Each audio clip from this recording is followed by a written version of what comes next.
Well, I think we've got everybody in, and our folks will let the folks who are running a little behind in as we go. But I just want to welcome you all to this training. We're so excited to have you. Last week, we notified this year's applicants as a result of our readiness review, and I just want to say a very heartfelt congratulations to all of you who were determined to have demonstrated both organizational and financial readiness to apply for one of our high impact grants. And thank you again for joining us today. I'm Elizabeth Garretson. I'm the VP of Operations on the Impact San Antonio board. And I'm guessing most of you are pretty good at using Zoom by now, so I just want to give you a couple of reminders. We find it's best if you set your Zoom screen layout to speaker view. And if you're using a call-in number instead of logging in on your computer, we just want you to know you won't be able to see our slides. Please remain on mute with your video turned off throughout the session.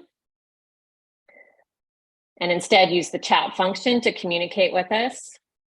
If you run into a technical issue, please send a private chat message to technical support, and Charlotte McKinney is going to try to help.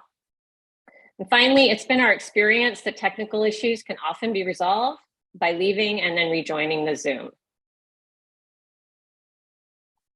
So as far as questions, we encourage you to ask questions throughout the session, and then we're going to address these at the Q&A at the end. And again, please don't use the public chat to communicate with each other, as that can be really distracting to the other participants. So hopefully you all attended part 1 of agency training. So I'm going to reintroduce the team of Impact San Antonio board members to you who are responsible for what we call our end-to-end process. So co-chairing our agencies and applications committee are Jenny McNaughton and Tony Reister-Wood. And they're going to continue to be your primary contacts during the application process. Also today with us is Yvonne Grotus. She's one of our co-chairs of grant review. And along with Ann Leday, they lead our member volunteers through the review of your project applications.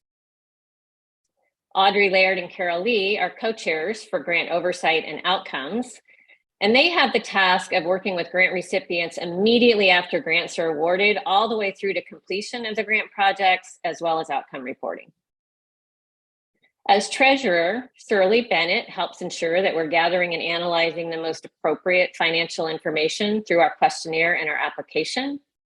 And Jen Bly, our technical lead, oversees the systems we use, including our grant management system. Shirley is here today. And while Jen could not be here, we're in terrific hands with our Chief Technology Volunteer, Charlotte McKinney. And again, I'm the VP of Operations, and I have the pleasure of working with all of these amazing women. Here's a quick look at our agenda. Our last session focused on the overall grant process and drilled into details on step 1, the organizational questionnaire. Today, we'll focus on the project application, how we review your project proposals, and how we select our grant finalists. And as a reminder, these slides, as well as an audio recording of today's presentation, will be posted on our website no later than May 12th.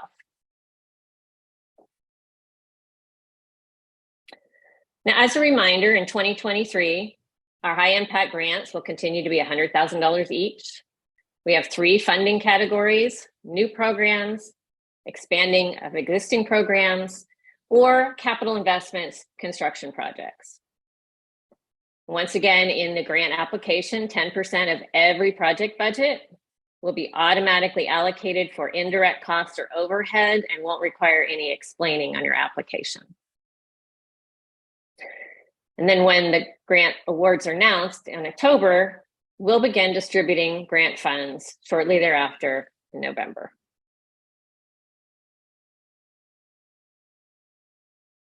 This picture reminds us of where we are in our overall grant process. You all submitted your organizational questionnaires and financials, and then our team used this information to determine each applicant's readiness to implement an impact SA grant. Results of that readiness review were communicated last week, and then now all applicants that demonstrated readiness have the opportunity until Friday, May 26th at 5 p.m. to submit your project applications.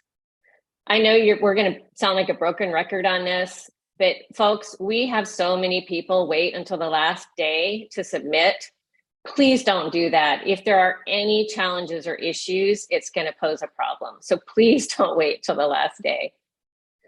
Our grant review teams will then work through the summer, reviewing, evaluating your project applications. And then we will announce our grant finalists in September and then culminate the year with our magical grant award night in October.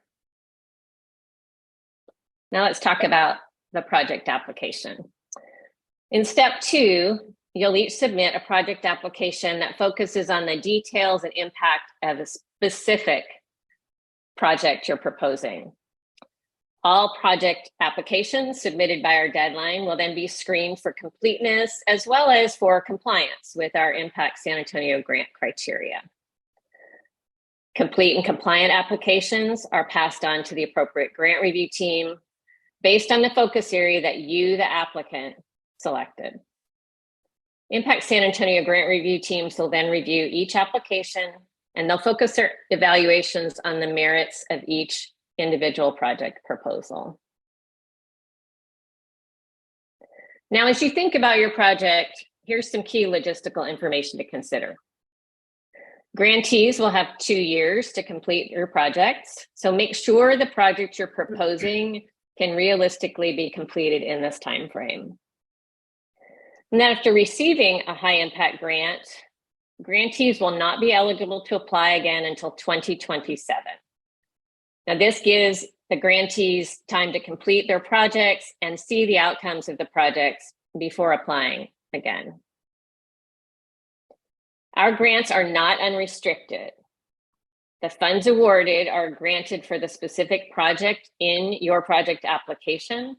So plan ahead and please choose your project carefully. Our oversight and outcomes team is responsible for dispersing funds. Now, this is done in 2 phases. $10,000 paid out shortly after the grant agreement is signed, and then the remainder paid out over the course of the project on a reimbursement basis. Throughout the implementation, documentation and reporting is required to ensure proper stewardship of the grant. Now I'm going to hand the program over to Tony to share more about our 2023 grant application process.